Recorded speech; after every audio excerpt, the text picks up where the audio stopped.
If there had been no Great Depression in the 30s, there would have been no Keynesian revolution. The world of economists was thrown into a state of crisis as a result of the economic collapse of that time. The prevailing paradigm of English neoclassical economics was better suited for the analysis of long-term problems of economic growth rather than problems of discoordination. In today's conventional wisdom, it is customary to assert that the analysis of the English neoclassical school led to the conclusion that recessions could not occur.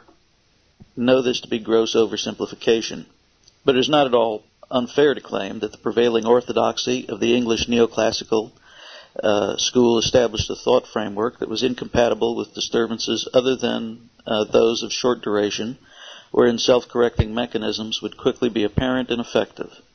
The Depression of the 1930s did not cause a crisis for theory because it was severe. The crisis arose because the contraction appeared to exhibit no self-correcting tendencies. In short, the economies of Europe and America were not only depressed, but appeared to be in a state of equilibrium to the economists of that day. This appearance of equilibrium was what created the dissonance between the apparent state of the world and perceptions engendered by the prevailing orthodoxy. Economists and those who listened to them were in search of an explanation of how such a collapse could take place and what could be done about it. Keynes offered such an explanation, but more importantly, the analytical apparatus that he offered led to some simple and direct conclusions as to what could be done in the way of collective action to remedy the depression. After a while, the Keynesian vision of the way in which an economy functions became the prevailing orthodoxy. Over the succeeding 5 decades, the depression economics of Keynes has created an unconscious depression myopia that has constrained the abilities of mainstream economists in their analyses of the workings of the economy, and it has led to substantial failures of misguided policies. Just as Keynes once envisioned himself as trying to free economists from what he saw as the intellectual straitjacket of the pre-Keynesian worldview, economists are now faced with the necessity of unshackling themselves from a Keynesian worldview that is unsuited to the analysis of the functioning of the real-world economy in which we live. Now, granted that the Great Depression was the event that spawned the Keynesian worldview, the ascendancy of Keynesian economics was by no means inevitable. The early 20th century development of what we now call macroeconomics in the hands of the Austrian school, but most particularly Ludwig von Mises and later Friedrich Hayek, provided an analytical apparatus that could have been the source of answers for which the profession was searching.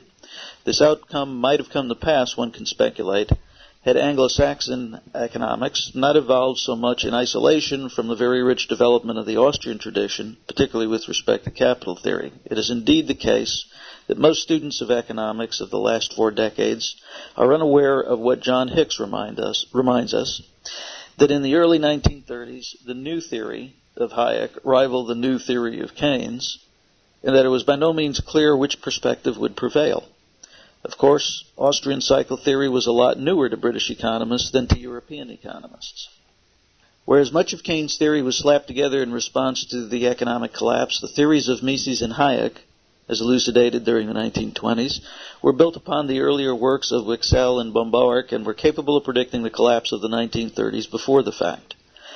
Even Keynesian economists must admit that the theory of Keynes can at best explain why a depressed economy cannot recover quickly, but cannot even pretend to explain why the collapse of aggregate demand takes place. Explaining a depression by a collapse of aggregate demand is to use a depression to explain a depression. It is a very circular type of reasoning. Resort to speculative market collapses in animal spirits is an intellectual refuge. Ironically, the ethnocentricity of Anglo-Saxon economics rendered the simplistic Keynesian mechanisms easier to understand for economists reared in the Marshallian tradition than the richer, much more complete Austrian analysis, despite the fact that Austrian analysis was much more consistent with the basic microeconomic principles that form the basis of pre-Keynesian neoclassical economics. That the lack of familiarity with the Austrian mode of analysis made the contest difficult for Hayek seems clear. But the most important reason for the eventual prevalence of the Keynesian perspective is more fundamental. The psychological trauma associated with the collapse led to an intense desire for a policy prescription, a collective action that would end the depression. Bureaucrats and politicians intensely wanted intellectual support for their desire to direct the economy. Keynes provided the academic respectability to governmental actions, such as the New Deal, that were already underway and that office holders would have wanted with or without academic respectability. Austrian cycle theory could not possibly rationalize Keynesian-type policy prescriptions. As Schumpeter put it, there cannot be any doubt that it, that is the general theory, owed its victorious career primarily to the fact that its argument implemented some of the strongest political preferences of a large number of modern economists. Politically, Hayek swam against the stream. The contention, such as Schumpeter's, that there is a demand for Keynesian theory that is derived from a demand for Keynesian conclusions is an important one. It is important not only as an explanation of how Keynesianism came into its original dominating position, but also as an explanation of much of the subsequent history of twists and turns in the development of Keynesian reasoning. It is particularly important in explaining the reaction of Keynesian economists to their own intellectual crisis during the 1970s and 80s, and that reaction is at the core of much of what follows in this assessment. Following Keynes, Keynesian economics developed along two lines that, although linked by a common ancestry to Keynes, have evolved so distinctly as to be incompatible with one another. One of these is the school that in time came to label itself Post Keynesian. Because that school of thought essentially rejects marginalism, its evolution has been cut off and isolated from virtually all of the rest of subsequent development of economic thought, as the acceptance of marginalism is so thorough and otherwise universal. The second line of development is that which most American students of economics are familiar. As that second line of development emerged, different labels were attached to it as it went through various phases. Stemming from Hick's development of the ISLM analysis, this second line has sometimes been labeled neoclassical, other times as bastard Keynesian. I would prefer to use the label Orthodox Keynesian to distinguish it from the most recent evolutionary strain of Keynesian economics to which the label Neo-Keynesian or New Keynesian applies. The Orthodox Keynesian approach is characterized by an adherence to the ISLM apparatus, an inflation-unemployment trade-off, i.e. the Phillips curve, and an intertemporally persistent structure of the economy that permits the use of monetary and fiscal policies as devices for stabilizing or fine-tuning the economy. Orthodox Keynesianism is also associated with the notion of quantity adjustments, and thus income, as the principal equilibrating mechanism of the economy. More importantly, it is associated with the potentiality of a macroeconomic equilibrium of less than full employment. A distinction needs to be made between Orthodox Keynesianism and the Neo-Keynesian school now emerging as the dominant strain. The essential distinction is that while the Neo-Keynesian school maintains an essentially Keynesian flavor, it is very much influenced by the challenge raised in the 1970s by the rational expectations or new classical critique of Orthodox Keynesianism. At one and the same time, Neo-Keynesian analysis incorporates some aspects and reacts against other aspects of the new classical economics. For example, the Neo-Keynesians accept the long-run non-exploitability of an inflation-unemployment trade-off, unlike earlier Keynesians. On the other hand, despite its influence by the rational expectations school, Neo-Keynesian analysis maintains a stabilizing role for monetary and fiscal policy. It is probably safe to say that Orthodox Keynesianism is in a state of eclipse, but that the Keynesian policy conclusions have reemerged through the Neo-Keynesian response to the intellectual demise of Orthodox Keynesian analysis. However, there's an obvious geographic dimension to the current state of Keynesian economics. Post-Keynesian method seems to dominate, as it has for some time in Great Britain, and to a degree in Europe, whereas Neo-Keynesianism is developing almost entirely in the United States. To be sure, there are American adherents to the post-Keynesian paradigm. Eichner and Galbraith are obvious examples, but their influence among academicians is quite small on this side of the Atlantic. I suspect that one reason for this geographically based difference has to do with the fact that post-Keynesian analysis revolves around the distribution of income, and European economists, the British in particular, seem always to be obsessively concerned with distributional issues. At least in technical analysis, efficiency is the primary focus of Neo-Keynesian economists. While the most modern of Neo-Keynesians rejects the standard ISLM apparatus, it is clear that the primary agenda of Neo-Keynesian economists is to rationalize some of the ad hoc mechanisms of more primitive Keynesian forms in order to preserve the major policy conclusions.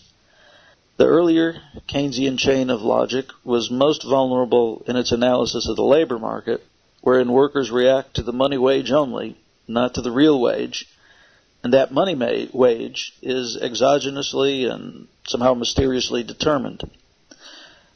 The Orthodox Keynesian solution to the problem was to ignore Keynes, but to substitute the equally ad hoc mechanism of, quote, sticky wages, unquote. The Post Keynesian solution was to deny the existence of a labor market. But the Neo-Keynesian solution is to try to portray the appearance of sticky wages and other Keynesian aspects of the labor market as the result of individual optimizing behavior, which is nonetheless inconsistent with a social optimal, in other words, full employment. In other words, it is the outcome of a market failure, and market failure always provides the statist with all the justification that he deems necessary for government intervention. Now, the identification of acceptance of the ISLM apparatus with Orthodox Keynesians, but not with the most recent collection of Neo-Keynesian, is, I believe, correct but potentially confusing. The ISLM apparatus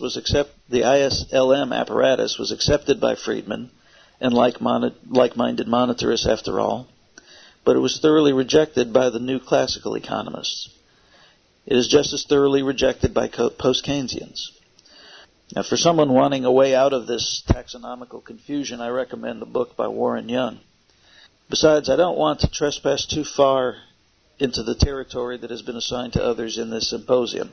A bit more trespass is necessary, though, in order to complete the historical setting of the present state of the Keynesian episode, which for now has come to reside in the schools of Post-Keynesian and Neo-Keynesian economics.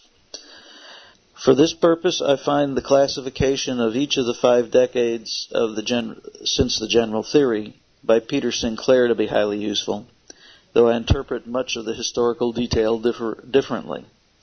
Sinclair labels the first decade after Keynes, that is 1936 to 46, as the decade of distilling.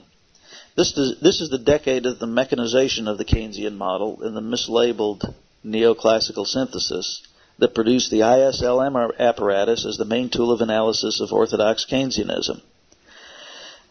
The years 1946 to 56 are identified as the decade of data and dispute. Much of what went on during this decade dealt with the empirical realization that the Keynesian consumption function could not hold as a long-run proposition.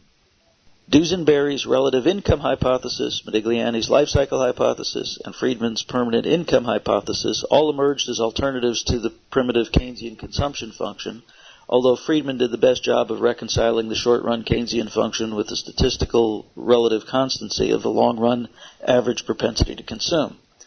None of this caused any crisis for Keynesian economics, although it did bury the stagnation thesis of Alvin Hansen, which thesis took the Keynesian consumption function as a serious long-term proposition.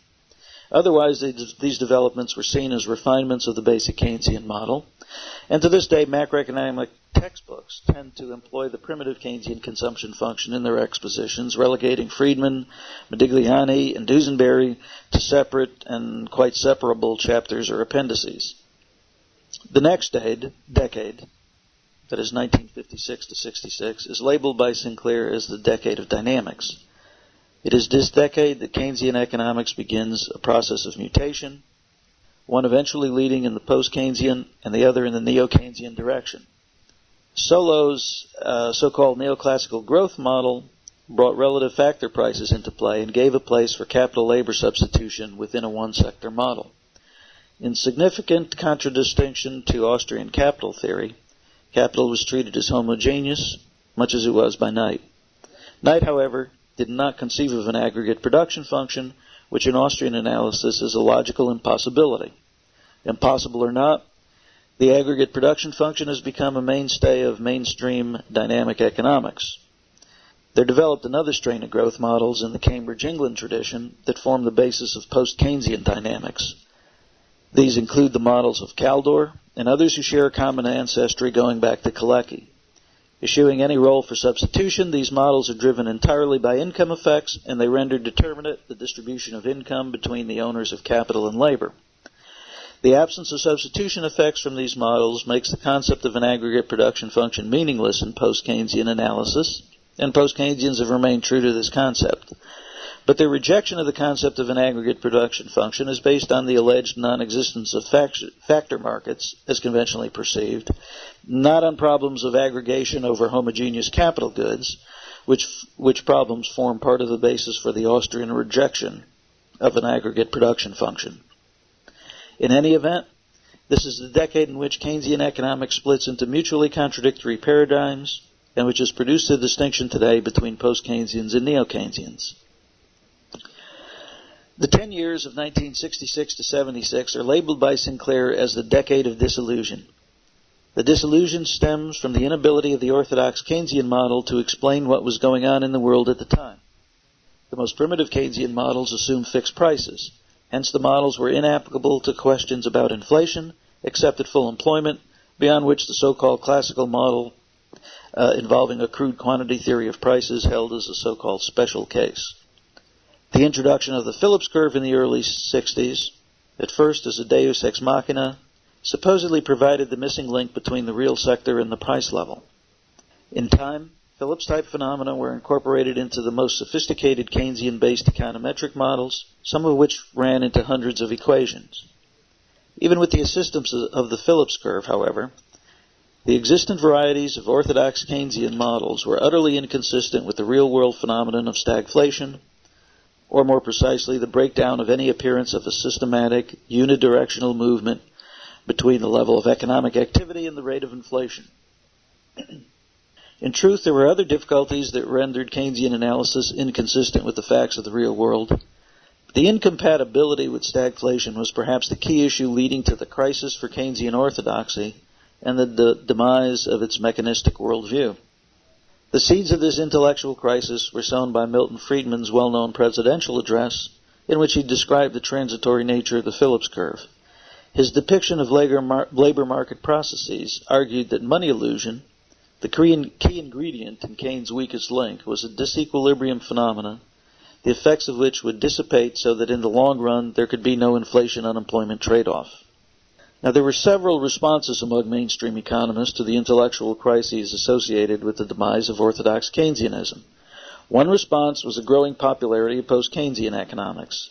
In many respects, this response was a return to the most primitive version of Keynesian economics, wherein output determination is the subject of economic analysis, but money, wage, and price level movements are seen as sociologically determined in a tussle over the distribution of income. Hence, the crisis in Keynesian theory over the incompatibility of rising inflation coupled, at least sometimes, with rising unemployment was resolved by in effect ignoring it, through seeking refuge in what is really a non-economic theory of inflation. The most dramatic mainstream response to the crisis in Keynesian economics was the development of the rational expectations approach to macroeconomics. In the hands of Lucas, Sargent and Wallace, Barrow, and others, the rational expectation story was at one and the same time a critique of orthodox Keynesian reasoning as well as an alternative to it. The grounds on which the early rational expectations proponents criticized orthodox Keynesian models were quite sound. In its simplest form, their argument was that Keynesian models, and particularly Keynesian policy conclusions, were based on the illogical proposition that economic agents, in reacting to fiscal and monetary variable changes, will make systematic errors. Rather than learning from the experience of past policy, they will react the same way each time to, say, countercyclical changes in the money supply. It would be impossible to gauge the amount of stimulus or restraint needed in a given situation if agents react differently with learning. But orthodox Keynesian models, even the most complicated, were based on assumptions of an intertemporally stable behavioral structure of the economy. As Roger Garrison and I have pointed out elsewhere, this basic truth of the rational expectation school was anticipated by Mises as early as 1953. The response of orthodox Keynesian economists during the decade of disillusion was essentially defensive. The presidential address of Franco Modigliani, presented at the end of that decade, is a good example of that response. Probably the best way to get the flavor of the response of the established Orthodox Keynesians is to read the sections on Tobin and Solow in R. Joe Klamer's Conversations with Economists. What comes across quite clearly in that is a belief on their part that the rational expectations or new classical approach is entirely too abstract and over-mathematically formalized, but highly unrealistic in its basic assumptions. Allegedly, it is the mathematical elegance of the new classical economists that accounts for their widespread appeal to the mainstream of technically trained young economists. Now, this observation is entirely correct, but how ironic it is. The cult of admiration of economic models for their mathematical elegance, after all, is the product of the so-called Keynesian revolution. Rivals to Keynesian orthodoxy have always been scoffed at because they lacked such mathematical rigor. And it seems now that Orthodox Keynesianism has died upon the sword by which it once lived. To Austrian economists, of course, the irony is hardly comforting. The rational expectations school may have beaten the Orthodox Keynesians at their own game, but the game was not worth playing. Moreover, the game itself is a distraction from the serious task of building an understanding of economic events.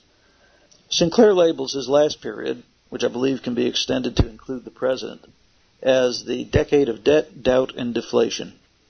I'm not here concerned with the debt or deflation aspects, and in any event, disinflation would have been a more appropriate term.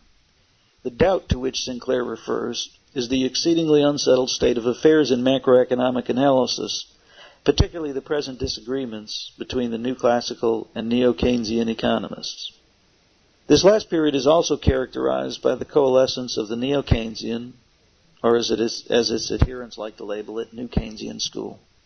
Neo-Keynesians, particularly during the 1980s, have not been content to defensively react to the new classicals, but have, in a sense, gone on the offensive. They have incorporated what they can of the rational expectations perspective, and they have attempted to derive from individual maximization the behavioral postulates that were just ad hoc mechanisms in Keynes. Most significantly, they have directly confronted the policy and effectiveness conclusion of the new classical economists. So at present, the Keynesian paradigm no longer commands the adherents that it once did. And that paradigm is now represented by two schools, Post Keynesian and Neo-Keynesian, which are analytically distinct from one another and from Keynes. However, these two subspecies of Keynesianism, like their predecessor species, continue to provide the academic rationale for government control and manipulation of the economy based on a nearly religious belief in an inherently unstable private economy and in the ability of central authority to improve its workings. Thus, these schools and their associated cast of characters merit a closer inspection. And so I'd like to turn first to the Post-Keynesians. The Post-Keynesian model has several distinctive critical elements. The first of these is what I would call a Leontian view of production. In this perception, fixed technical coefficients connect labor and capital, and this technical fixity removes any possibility of varying the proportions in which inputs are used. Hence, relative prices of capital and labor have no role in post-Keynesian analysis in determining the techniques of production. Moreover, as a consequence of this view of production, per unit variable costs do not increase as output expands. Thus, the standard conception of an upward-sloping marginal cost curve and the derivative concept of an upward-sloping industry supply curve is seen by post-Keynesians as mythical. The post-Keynesian view of production is most comprehensively stated by Piero Sraffa, and his work on this topic has become the standard reference for the paradigm. He has taken this view of production to its logical conclusion in value theory. That conclusion is that relative product demand has no effect on relative prices. Relative prices of inputs and the techniques of producing various products determine relative product prices. The value theory that emerges is very much like the early 19th century labor theory of value, except that a composite called the basic commodity replaces labor as the origin of all value. Perhaps it is this connection that leads some post-Keynesians to describe themselves as neo-Ricardian.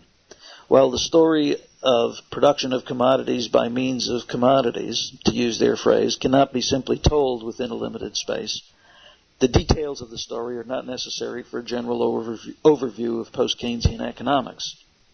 It is sufficient to note that Schroff's contribution makes national output independent of wages and prices. Wages and prices determine the distribution of income, and that distribution depends on the struggle between organized labor and capitalists, government efforts to alter that distribution, and on the rate of private investment. Thus, John Stuart Mill's contention that distribution is totally divorced from the laws of production has reemerged. By the way, I believe that statement by Mills to be probably the silliest ever made by a man who was alleged to be a genius. Post Keynesians can pursue their grandest redistributive schemes without any fear, on their part anyway, of its consequences for the well-being of mankind. Post Keynesians also subscribe to a markup theory of pricing. Having determined that price has nothing to do with demand, they contend that the oligopolistic firms that dominate the economy determine prices not in response to demand conditions, but rather in order to achieve a targeted level of profits. That targeted level is determined by whatever amount of funds are necessary in order to undertake the firm's investment plans, which in turn are determined by their perceptions of the capital necessary to meet future product demands.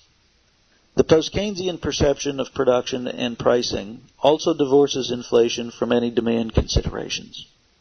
Most particularly, the basic truth of the quantity theory is emphatically denied. With markup pricing, inflation is all of a cost-push variety, and it is determined nebulously by the struggle over the distribution of income. Money is seen as endogenous, but in a peculiar way. The causal relationship between money and prices that is seen by monetarists is reversed by post-Keynesians. As costs rise, businesses apply their markup to prices. The higher prices may create a higher demand for credit, which causes the banking system to expand the money supply out of excess reserves. If these excess reserves run out, there are other sources of credit, such as expanding the repayment term. In most situations, this won't be necessary, as the central banking systems will usually expand the system's reserves. If it doesn't, a liquidity crisis may result, but even then the effect is on output exclusively. Within very broad limits, though, monetary policy really doesn't work at all in this view.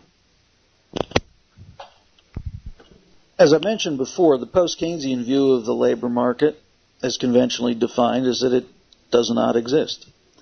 In the words of one post-Keynesian, neither the demand for labor nor the supply of labor depends on the real wage. It follows from this that the labor market is not a true market, for the price associated with it, the wage rate, is incapable of performing any market clearing function, and thus variations in the wage rate cannot eliminate unemployment. End of quote.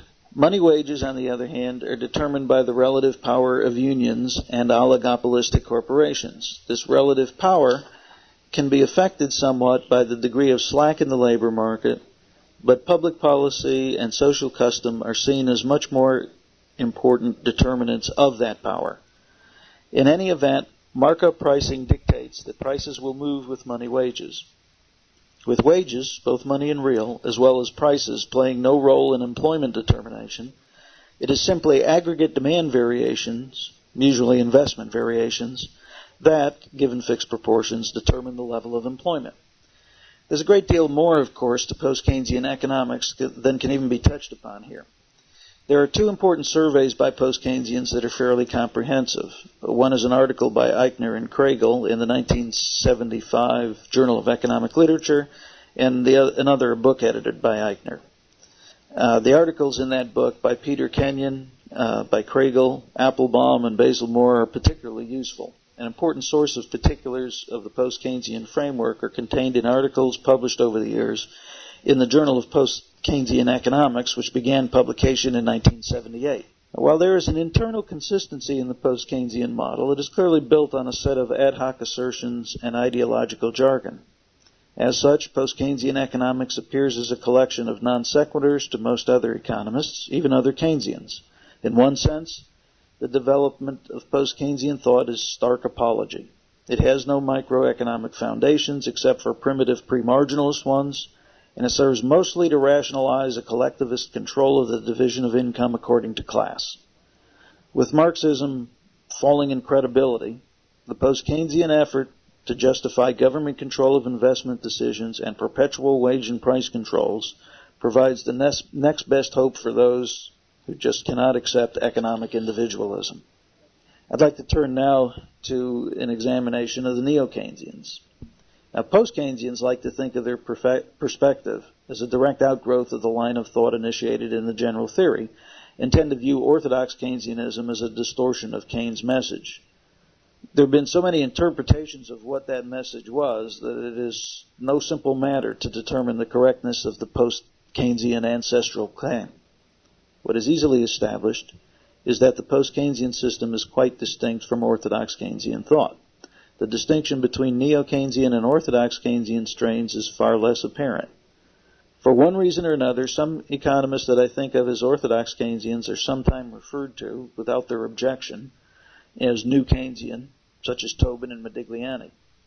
My basis of distinction is the identification of certain characteristics that mark a distinct Neo-Keynesian strain. These characteristics are individual optimizing behavior, implicit contracting, asymmetric information in the labor market, and efficiency wages.